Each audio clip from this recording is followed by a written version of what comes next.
posterity this morning.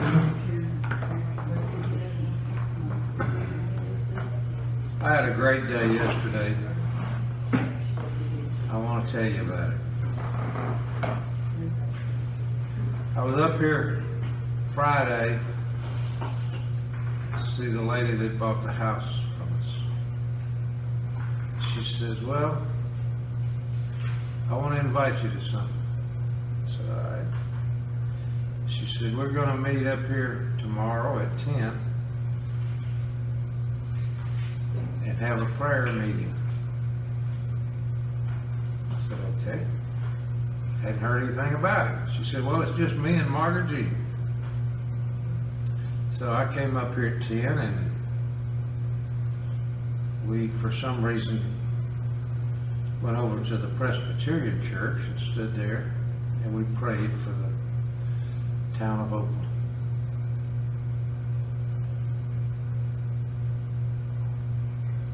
As we're getting ready to leave, they tell me, but on TBN, I believe that's what it is,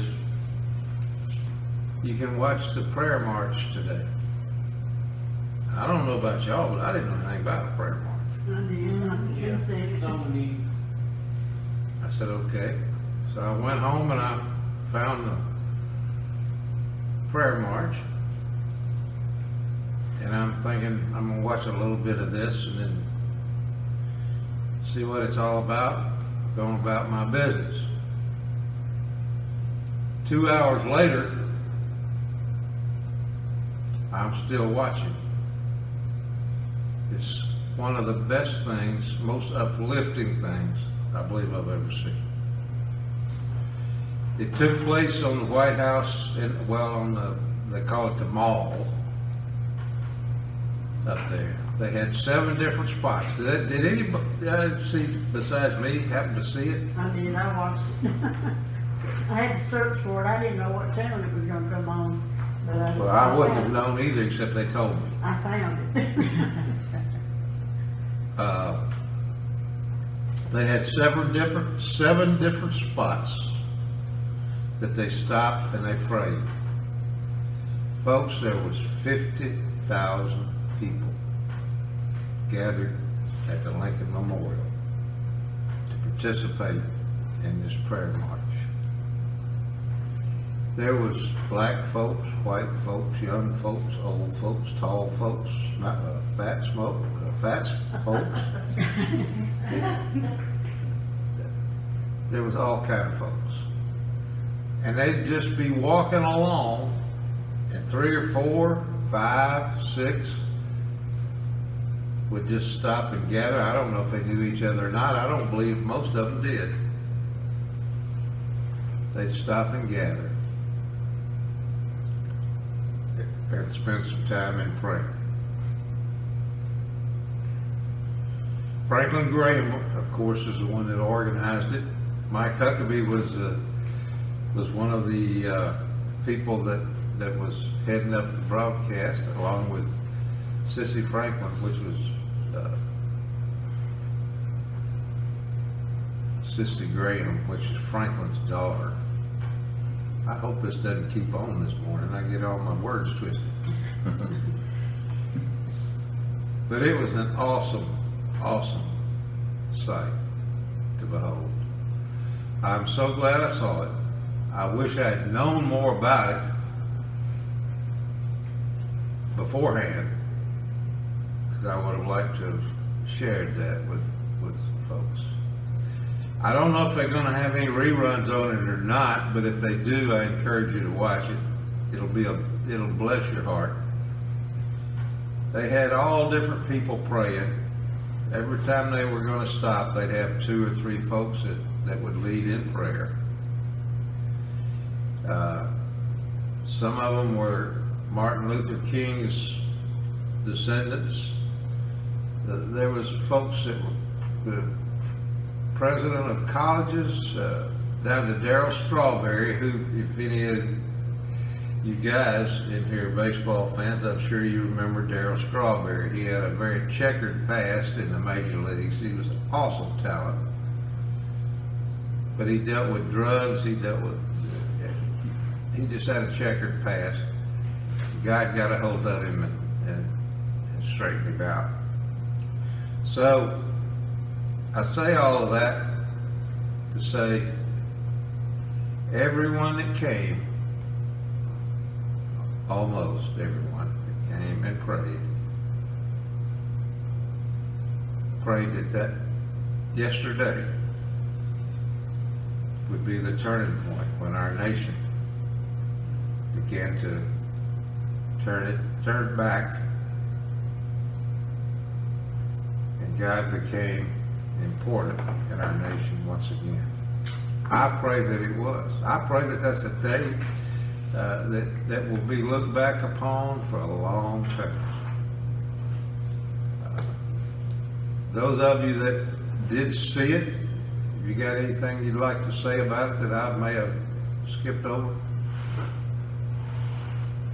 I just had to share that with you. I wanted you to know. I would love to be able to show you and let you listen to the prayers that were offered. So I just had to share that this morning. It would have been wonderful to be there. Yes, it would have been. There was folks in wheelchairs there. There was folks on crutches. I mean, and this thing went from the Lincoln Memorial all the way to the White House. And another note I'm going to tell you, I watched WTVA News last night at 6 o'clock. Not one word. Not one word. If there'd have been half that many folks up there protested and fighting and raising Cain, it would have been all over the news. But we had 50,000 people up there to pray. And not one And it was a word. steady march on both sides Yeah. from where we started. It was just an awesome thing. I'm not ashamed to tell you, it brought tears to my eyes. So, of course, it's not hard to bring tears to my eyes, but that brought tears to my eyes. It was an awesome thing. All right.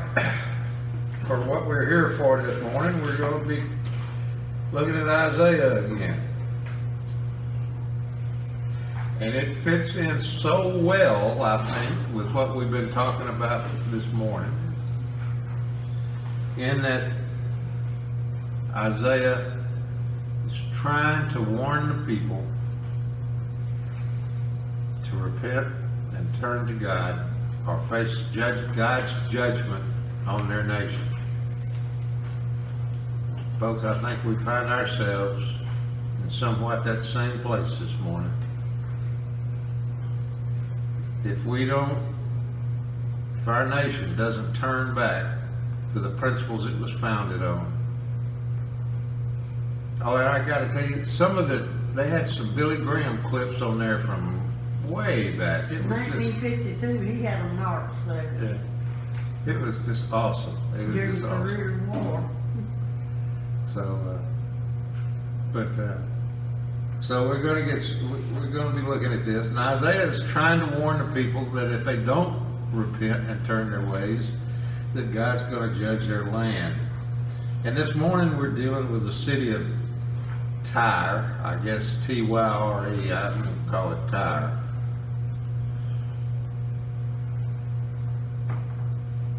Tyre was on the coast. There was really only two ports on the coast of Phoenicia, Tyre and Sidon. I may be mispronouncing both of those. Sidon, somebody said? Could be. I don't know. But anyway, there's only two ports on the side of on the coast of Phoenicia. And Tyre was very important. It was a trading point. All the goods and stuff that came through Tyre. The people were very wealthy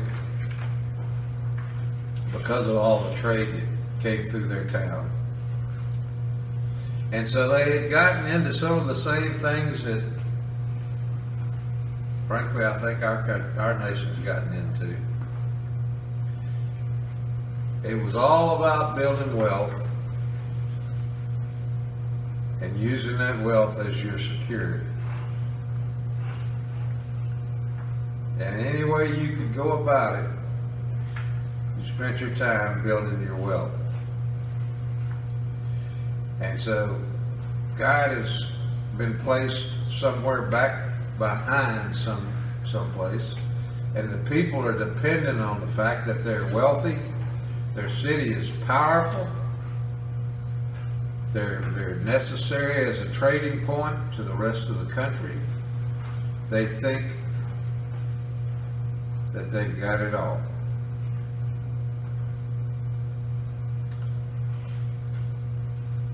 They think they've got it all. Isaiah is trying to tell them. He says in verse 9, now let's back up.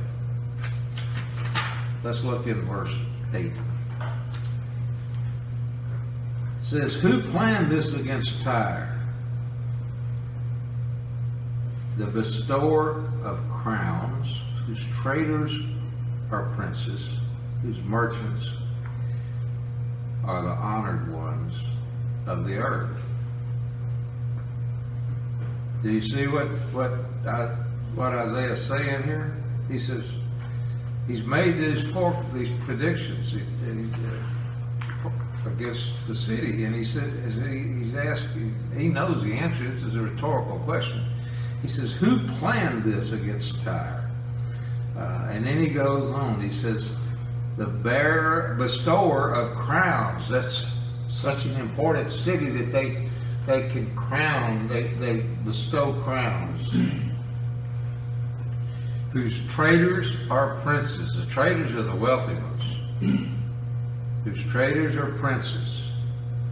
Whose merchants are the honored ones of the earth. Much like today, the ones with the most money got the most honor in Tyre.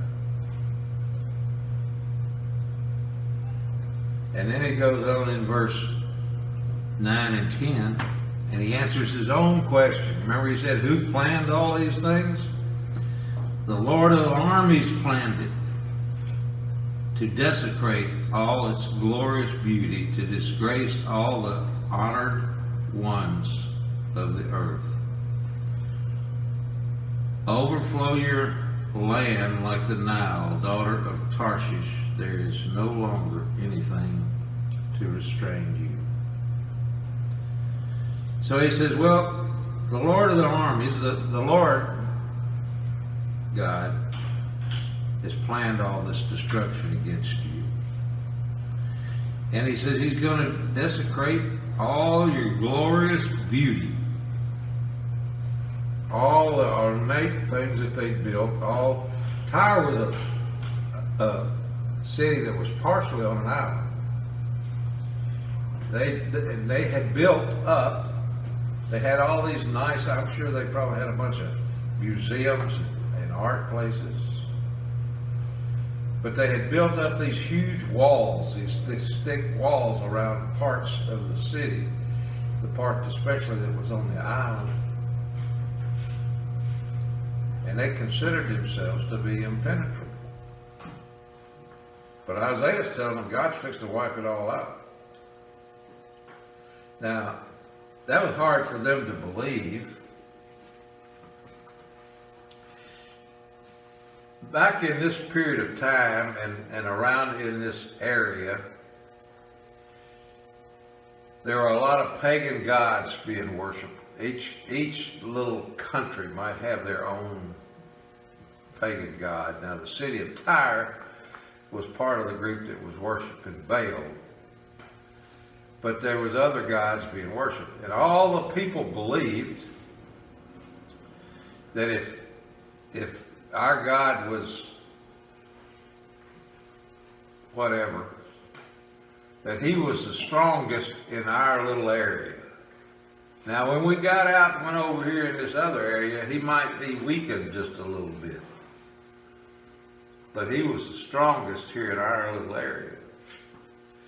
And so they believed that God, their Baal,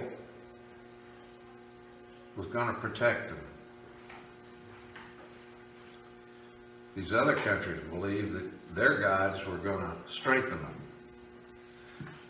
So, I've got to remember to stay close to this microphone. So anyway,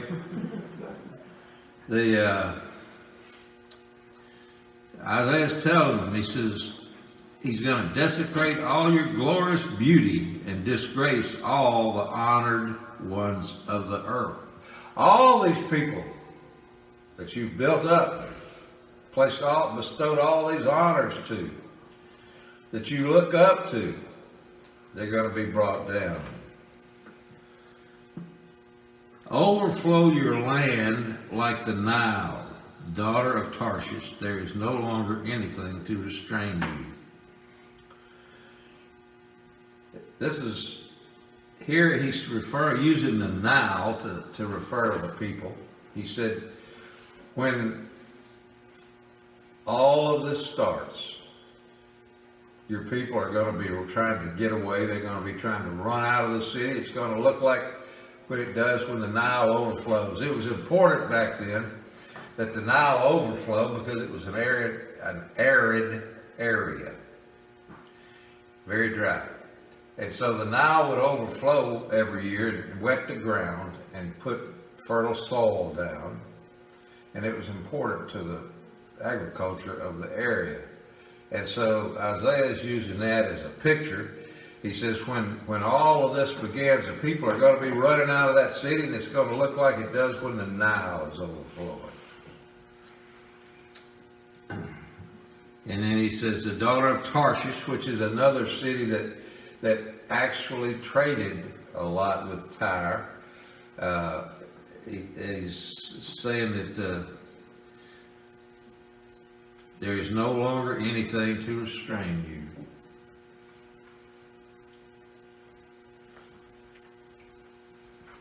The relationship between Tyre and Tarshish would be somewhat similar, possibly, to the relationship between the United States and China.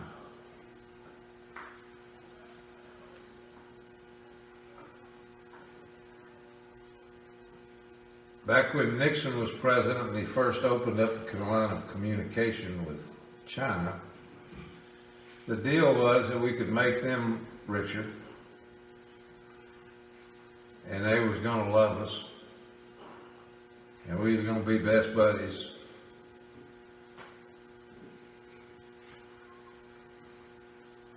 Tarshish was a foreign land and they traded with Tyre. They traded, and that's what this is referring to here. He says there's no longer anything to restrain you. When all of this goes away, you're going to lose your trading partner. And China has proven that they don't care anything about the United States. They don't care anything about world peace. They're simply in it for what they can get out of it. Such was the situation between Tarshish and Tyre. And in verse 11 it says, he stretched out his hand over the sea, he made kingdoms tremble. The Lord has commanded that the Canaanite fortresses be destroyed. He said, you will not celebrate anymore, ravished young woman, daughter of Sidon, get up and cross over to Cyprus. Even there you will have no rest. Isaiah says that God can just stretch out his hand out across the sea and make kingdoms tremble. The sea was always looked at as a place of storms and problems and as well as a blessing. And so it wasn't unusual for the kingdoms to tremble from the sea. And the Lord has commanded that the Canaanite fortresses, this is in Tyre, the Canaanite had first settled there. the Canaanite fortresses will be destroyed. You will not celebrate anymore. They had all kind of celebrations. They celebrate the new moon, they'd celebrate all these other things. God said, no more, you're not going to celebrate it anymore.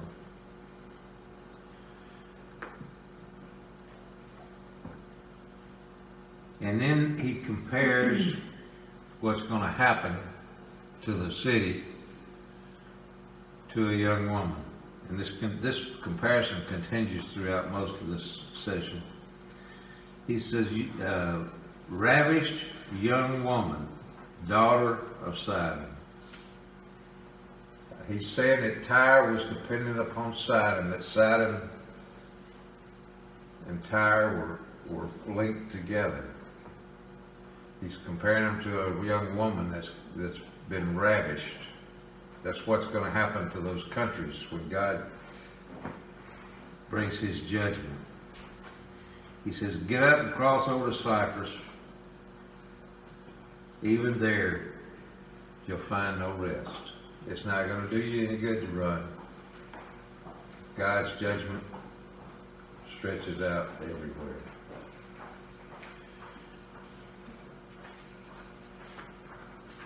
Now you have to understand, we have to understand, that the people in Tyre and the people in Sidon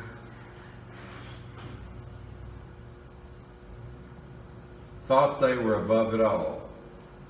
They weren't worried about themselves. They had great things.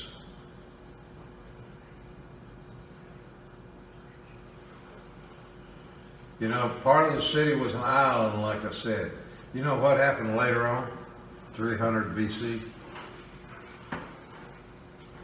Alexander the Great came in. Now, Tyre got over this period. It lasted 70 years. It lasted a perfect period of time, and it needed to.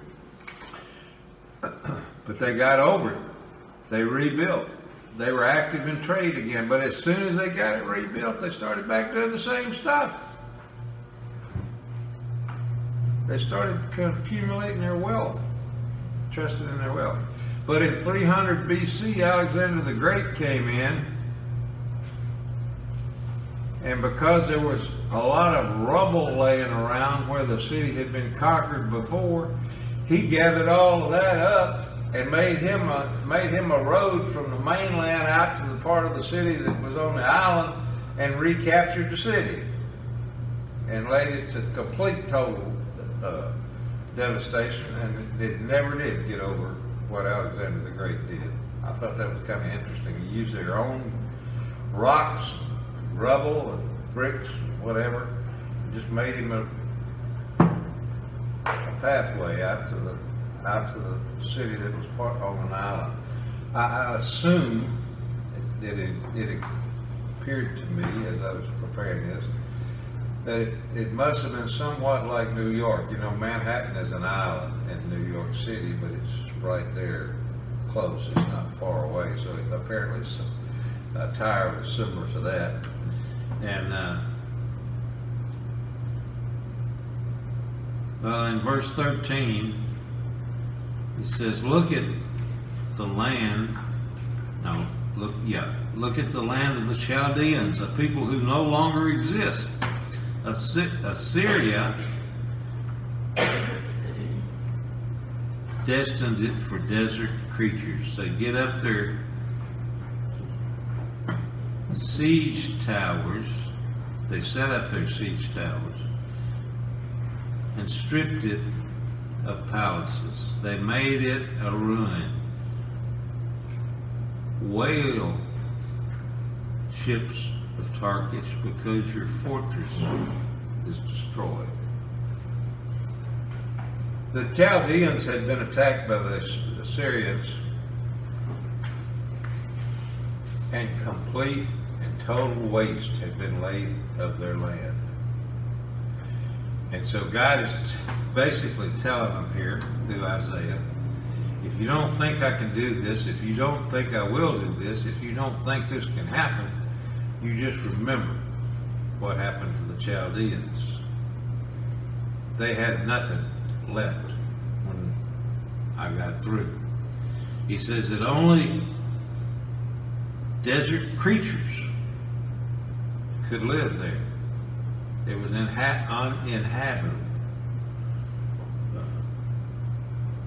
So they set up their siege towers and stripped its palaces. Now, I'm not sure what a siege tower is, but I assume it's how they got over the walls that protected the palaces. So they stripped its palaces. They took everything there was. They made it a ruin. Tarshish, you can send your ships out, but there's nothing for them to come to. The fortresses have been destroyed. And then Isaiah goes on, and he says, on that day, Tyre will be forgotten for 70 years. Now, don't know that he's referring strictly to 70 years. 70 was considered the perfect time period. It was considered the reign of a king, but none of the kings could live long enough to reign that long. So it could have been, it was often used as just a perfect period. And 70 years was considered to be a perfect time for things to happen. So this may not have been referring to exactly 70 years. The lifespan of one king. At the end of 70 years, what the song says about the prostitute will happen to Tyre. Pick up your lyre, however you say that. Stroll through the city, you forgotten prostitute. Play skillfully, sing many a song, so that you will be remembered. Here again, Isaiah is comparing the city of Tyre to a ravaged young woman. He says that at the end of 70 years, at the end of a perfect period of time for God to accomplish what he set about to accomplish,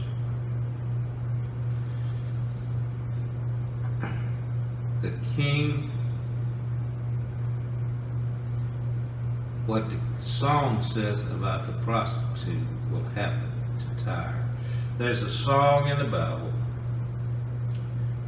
goes back into Isaiah, that about this. And Isaiah says, pick up your musical instrument. That's what this lady did. It's a song about a prostitute who'd gotten old. Now, there's not a whole lot worse than being an old prostitute. And so her business had dropped off. And so she came up with the idea.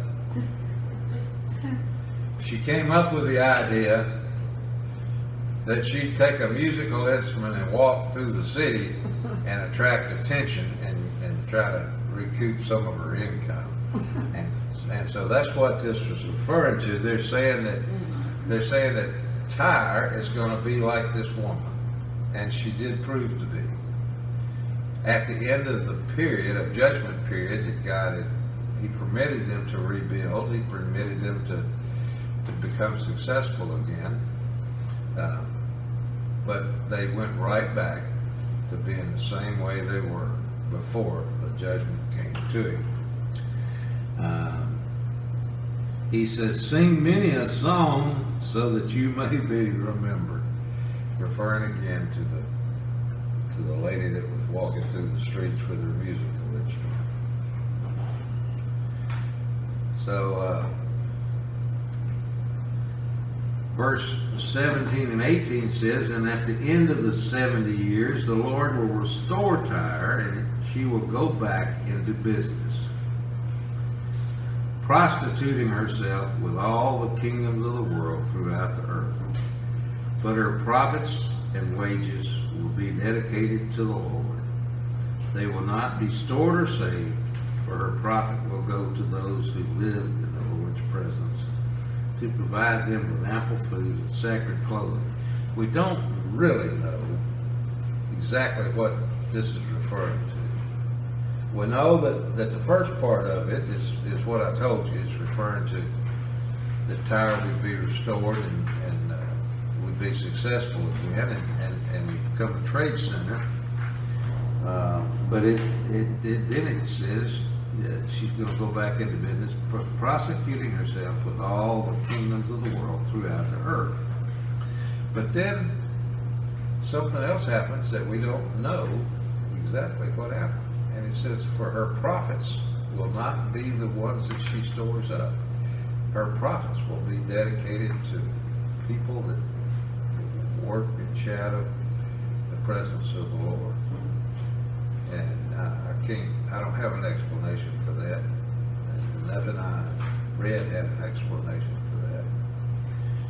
But the only thing that we have to be concerned with is God kept his word. God declared judgment on the people, on the city. And he did what he said he was going to do because of sin in the lives of the city. I hope and I pray that yesterday was the beginning of an awakening in this country that we've not seen in our lifetimes. Because I would like to see my great-grandchildren, my grandchildren, enjoy freedoms and safety that we once enjoyed in our nation. It's going to come about, if it comes about, only if that Bible verse that says that if my people who are called by my name will repent and ask me, I will restore their land. That's our only hope, folks. We can talk about, I told you that I watched the news late. I never watch the news. I don't believe anything they say. But I watched the news last night, specifically because I wanted to see if they gave any coverage to that prayer march. And it was ignored.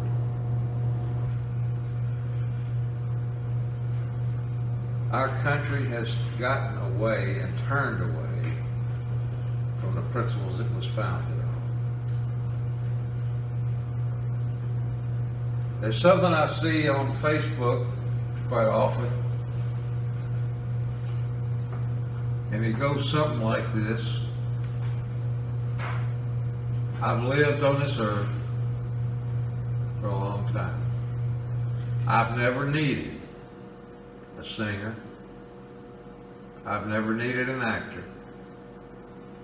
I've never needed a football player. I've never needed a baseball player. But I have needed the Lord and the people that serve him.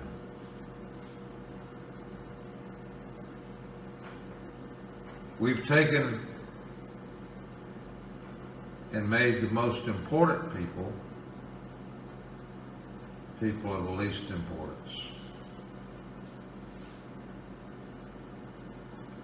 Now, I enjoy a good football game. Matter of fact, I watched Mississippi State upset LSU last night. LSU ranked number 6 in the nation, and State beat them. It was a whale of a football game.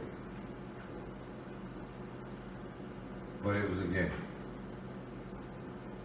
Their quarterback, State, threw for 500 and something yards. Some amazing passes.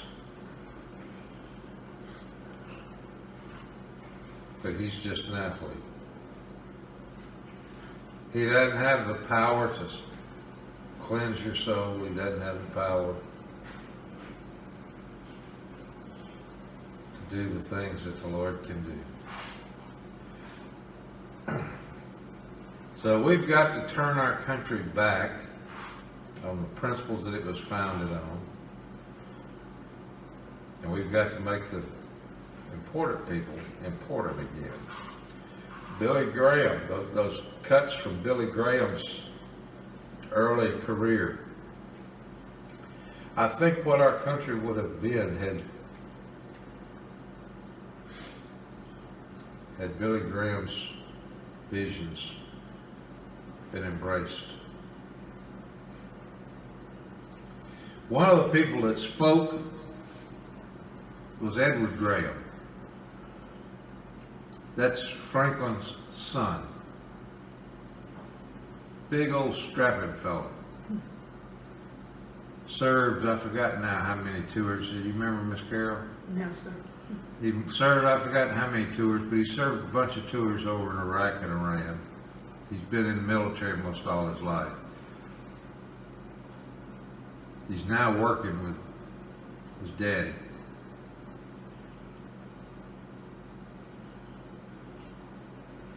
But he got emotional because his prayer was for the military and the folks that he had served with. And he remembered the lives that had been lost, his friends that had died. And so he got a little bit emotional. But while that was interesting, the major thrust was we need to pray for our military. We need to pray for our first responders. We need to hold up our military, our first responders, our pastors,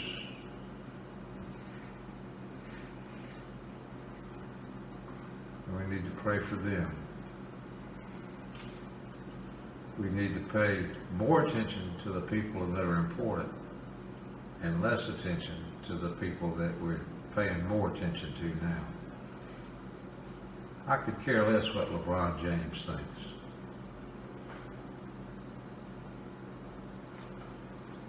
All right, Isaiah's warned us. He's given us our warning. We can choose our paths. Thank you for being here this morning. I'm so glad to be back over here where I belong.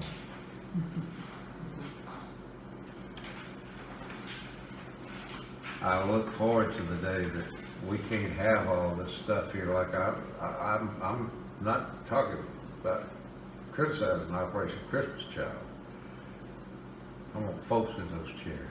I look forward to that day when that returns. And I trust that the Lord will someday give it to us. Howard, would you dismiss us, please? Father God, Lord, we thank you for this day.